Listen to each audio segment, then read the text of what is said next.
If you're a person who wants to help others, the first person you should help is yourself through self-care, diet, and protection. We live in a world that's beautiful and complex, and also full of negative energies, from war, crime, corruption, and even people around us just having a bad day. That can, therefore, give us a bad day, so it's important to protect ourselves. That's what we'll talk about in this lesson. All the planet is one massive energy, which is interacting with us, and we're interacting with it.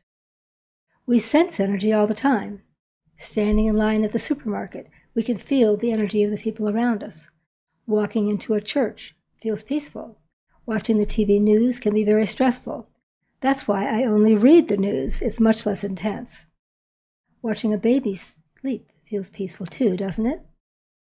Our days can be a constant up and down, so we need to find tools for protecting ourselves. That's a good reason to smudge yourself every day. Energy also attaches to physical objects. This can sound strange, but I hope you can be open to the concept. If you're given a gift along the line of crystals or rocks, etc., or if you buy something at the thrift store, purify it with sage or cedar first, so as to clear any prior energy attached to it. Afterwards, hold it in your hand and put your own energies into it for something good, and then it's yours. It's the energy that you put into it that really counts. If you want to clear the energy of an item made of fabric, let it sit out in the sun for 4 days. That will take care of it. Smudging will work too, but if you don't want your clothes smelling of sage, the sun is a good alternative. Bearhart speaking. I knew a man who committed suicide, and shortly after his death, I was with his people, helping them pray. They did a traditional giveaway, distributing his clothes and possessions to his family and friends. I told the people there to cleanse those objects for 4 days, to put the solid objects in the earth and fabric in the sun. That way, the negative energy which caused him to take his own life would be cleared and would not affect them. But some old sacred objects aren't meant to be cleansed or even found again. A couple from Albuquerque brought some artifacts back from an archaeological dig in Mexico, and a short time later they heard rattling in the room where they were kept. The wife called me up asking what to do, and I had them bring those artifacts to me. I cleaned them up and told the couple, first chance you get, you take them back.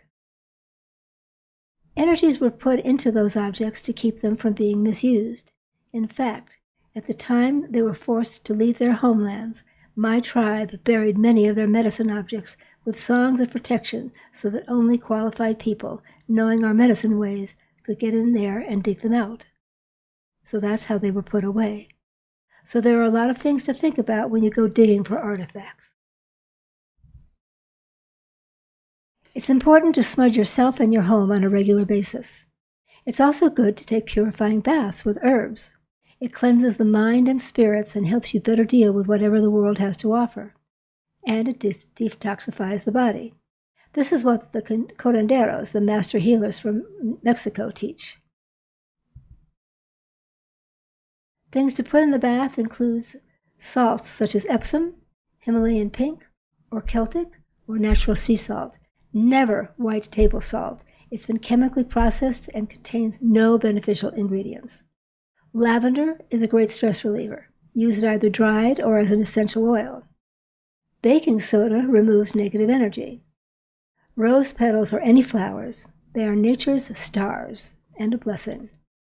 Rosemary is good too. Actually, it's best not to put the herbs loose in the tub like is shown here, or you can have a hard time keeping them from going down your drain. Wrap them in cheesecloth and you'll still get the medicinal benefit. Healers and therapists should clear the energy of their room after every client. You can, of course, smudge the room or use drum and rattle or singing bowls to clear energy. Sound clears energy. Start every day with a spiritual practice, such as gratitude, meditation, smudging, or visualizing yourself surrounded in white light. It raises your vibration and, coincidentally, your immune system.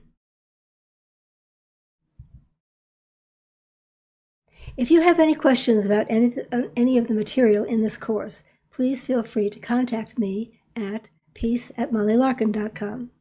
I will answer personally. Thank you very much for your participation in this course.